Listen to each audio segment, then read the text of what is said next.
Monsieur Jean Ping, le président de la Commission de l'Union africaine, qui disait juste avant l'ouverture de la Coupe du Monde que ça serait une bonne occasion de propager la paix à travers le sport. Ça, vous n'y croyez pas trop?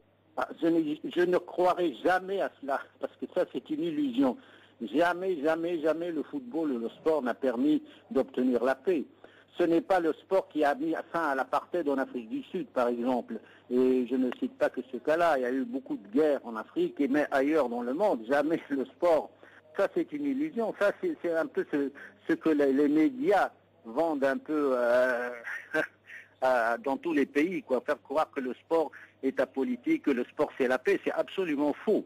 C'est absolument faux. Mais bon, mais comme tout dirigeant politique, M. Ping, lui, bon, il fait toujours dans la démagogie facile, hein. Parce que si le football permettait de régler les problèmes de ce monde, on l'aurait déjà su depuis longtemps, hein.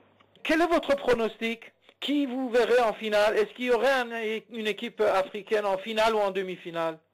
Écoutez, je suis le football africain depuis la Coupe du Monde 1970, c'est-à-dire ça fait quand même 40 ans pratiquement.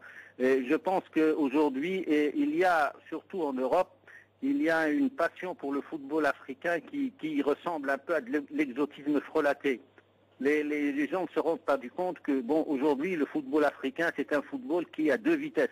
Vous avez un football africain qui est en Europe, c'est-à-dire les meilleurs, l'élite du football africain est en Europe, et le reste est en Afrique. C'est donc, on ne peut pas parler d'un seul football africain, mais de deux footballs africains.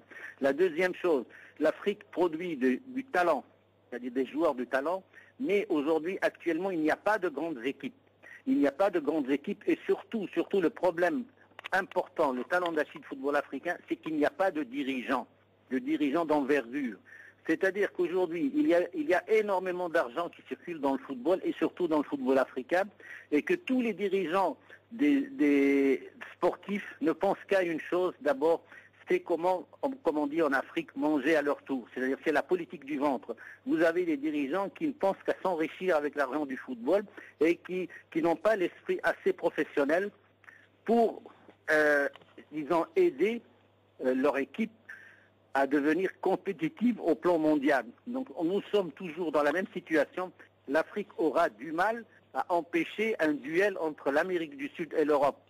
Elle peut grignoter des petites places, mais elle ne pourra jamais gagner la Coupe du Monde. Et ensuite, on ne peut pas gagner la Coupe du Monde, et ça l'histoire le prouve, en utilisant des entraîneurs étrangers.